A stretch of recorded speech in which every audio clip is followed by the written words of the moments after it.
My name is Hsiao-Hsuan, and people know me as Anne.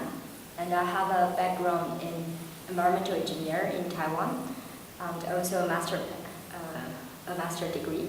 But now I'm finishing the Erasmus Mundus of Industrial Ecology in my program. And what was your main motivation to apply for an Erasmus Mundus Scholarship? I think it's a very special program, at least.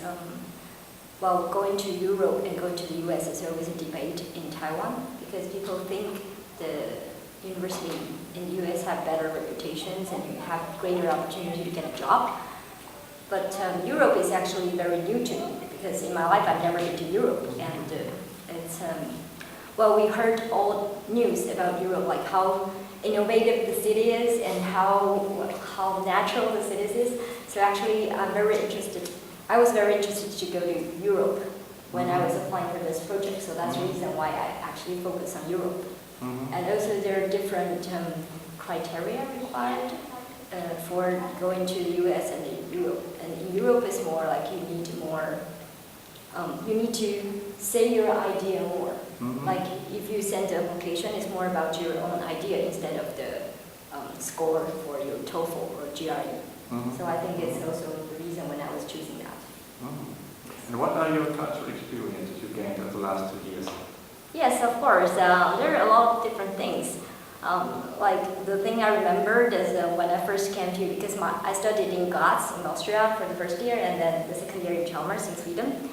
And the first time when I arrived in my dorm in Graz, I tried to open the window, and I got totally frustrated because I thought I broke the window because it opened from the upper side, and it's totally strange to me, like how can a window open like that?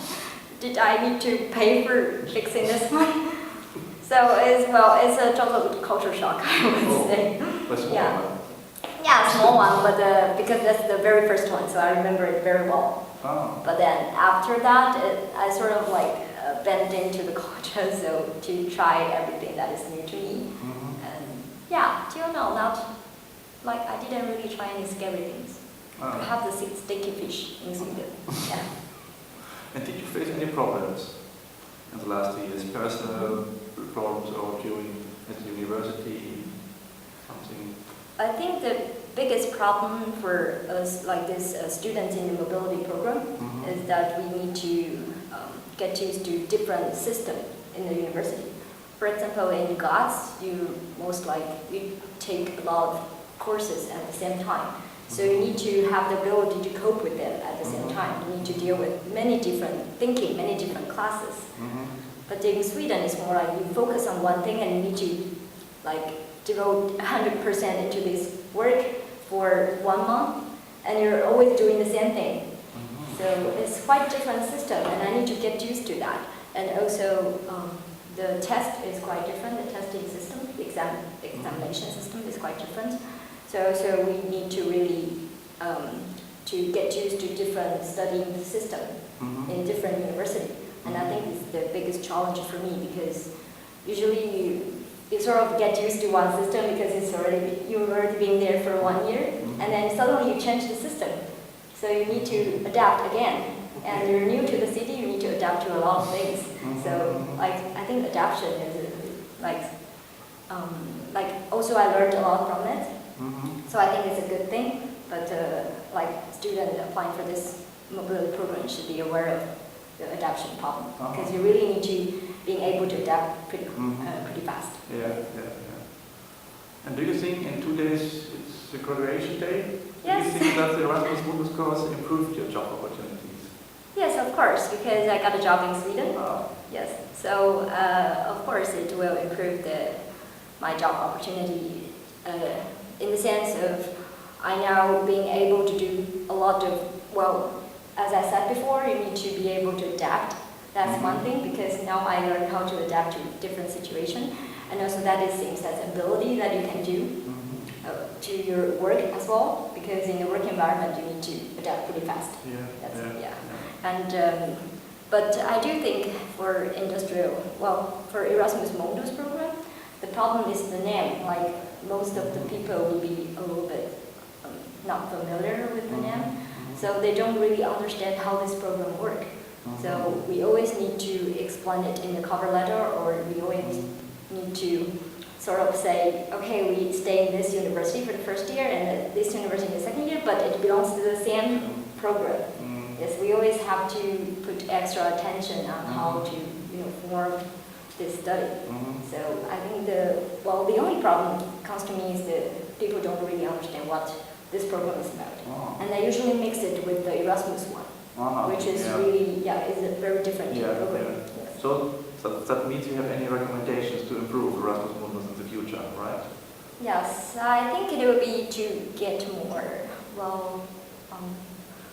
how do you say, like to make people know about this program, more promotion, and also the companies, because even though the university knows, the students know, but if the company doesn't know, then they don't, the human resource will block the letter, so you will never get a chance to get employed. So I think the problem, because I think it's not, I won't say it's a new thing, but apparently people are not very familiar with this program. So I would say it will need more promotion, so the companies know, okay, we have a special program, Erasmus Mundus, and students come from this program is very good, is very proficient in study and in adaptation, and in also language, because when we study in different countries, of course, we need to learn different languages. So I think that is very important. And anything else you want to add, in particular regarding the context of the cooperation between South Asia, Southeast Asia, and the European Union in terms of higher education? I think it's a very good opportunity for us, for Asian, who has a totally different background to come to Europe, to learn from what's happening in Europe. Because it's really different, the culture of learning and the culture of living is so different, so we actually can learn a lot from here.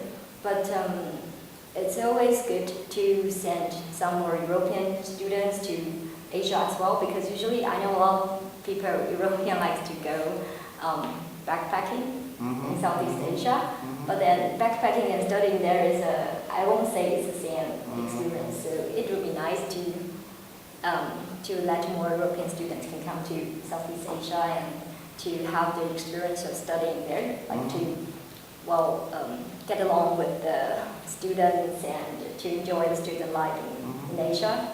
Because I would say student life in Europe and in Asia is totally different. Totally. Yeah, it's really, really different. So it would be interesting for them to see what's happening in the universities in Asia.